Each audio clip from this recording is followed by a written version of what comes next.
എല്ലാവരും സംഭാഷണ പ്രിയരാണ്. സംഭാഷണം 3 തരത്തിലുണ്ട്. ഞാൻ അഭിലാഷ് നാരായണൻ.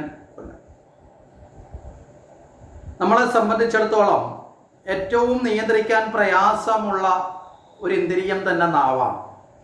സംസാരിക്കുക എന്നത് ജീവിതത്തിൽ പരമപ്രധാനവുമാണ്. 3 തരം സംഭാഷണങ്ങളെ നമുക്ക് ഈ ലോകത്ത് കാണാൻ സാധിക്കും. അതിൽ ഒന്ന് സാത്വികം, മറ്റൊന്ന് രാജസം, മറ്റൊന്ന് താമസം. ത്രിഗുണാത്മകമാണ് സംഭാഷണങ്ങൾ. സാത്വിക സംഭാഷണം എന്ന് പറഞ്ഞാൽ ഗുരുശിഷ്യ സംഭാഷണം അതിന് ഉദാഹരണമാണ്.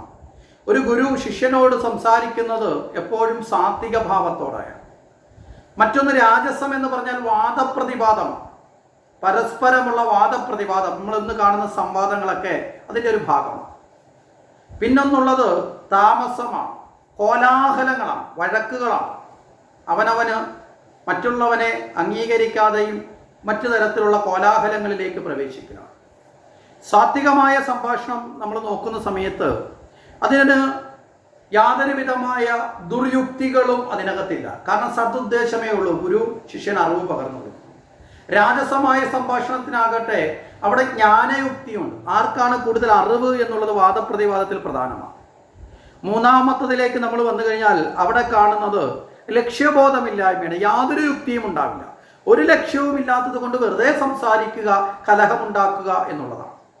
ഇനി അത് കഴിഞ്ഞാൽ ഇതിൻ്റെയൊക്കെ തന്നെ ഗുണാത്മകത എന്താണെന്ന് ചോദിച്ചാൽ മറുഭാഗം നോക്കിയാൽ സാത്വികമായ സംഭാഷണത്തിൽ ജയപരാജയങ്ങളില്ല. ഗുരുവും ശിഷ്യനും തമ്മിലുള്ള സംഭാഷണങ്ങളിൽ ആര് ജയിക്കും ആര് പരാജയപ്പെടുമെന്നുള്ള മാത്സര്യഭാവങ്ങളില്ല. അതാണ് അവിടുത്തെ ഗുണം എന്ന് പറയപ്പെടുന്നത്. പക്ഷേ ഇവിടെ രാജസികമായതിലേക്ക് വന്നാലോ വാദപ്രതിവാദങ്ങളിലേക്ക് വന്നാലോ ആ വാദപ്രതിവാദങ്ങളിൽ ജ്ഞാനയുക്തിയുണ്ട്. ജയപരാജയമാകുന്ന വാദപ്രതിവാദങ്ങളിൽ ജയപരാജയം എന്ന് പറയുന്ന ഒരു അവസ്ഥയിലേക്ക് എത്തും.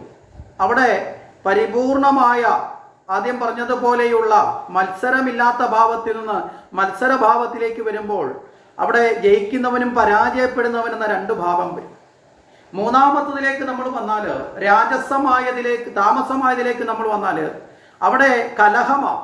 കലഹത്തിൽ ലക്ഷ്യബോധമില്ലാത്തത് കൊണ്ട് തന്നെ അവിടെ പരിപൂർണമായിട്ടും ശത്രുതയാണ് ഉണ്ടാകുന്നത്.